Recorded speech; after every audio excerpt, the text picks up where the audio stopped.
Hi friends, ఇవాళ మనము ఒక ఈడియం నేర్చుకున్నాం. అదేంటంటే ఏ వైల్డ్ గూస్ చేజ్ అని ఈడియం ఎక్స్ప్లెయిన్ చేస్తున్నాను. ఆ వైల్డ్ గూస్ చేజ్ అంటే దాని అర్థం ఏంటి? A useless or hopeless search, ఉపయోగం లేని, నిరాశాజనకమైన లేదా ఫలించలేని ఒక ప్రయత్నం అని అర్థం. ఎగ్జాంపుల్ చూద్దాం. Looking for his last pen in the river was a wild goose chase.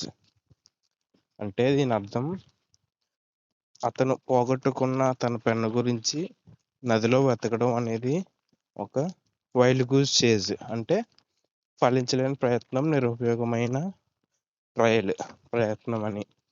Wild goose chase అంటే ఫలించదు. నదిలో పెన్ను పడిపోతే వెతకడం సాధ్యమేనా? అసలు పెన్ను గురించి అంతలో వెతికి అయినా సరే దాన్ని కనుగొనగలమా? అసాధ్యం. కాబట్టి దాన్ని వైల్డ్ గూస్ చేజ్ అంటాం.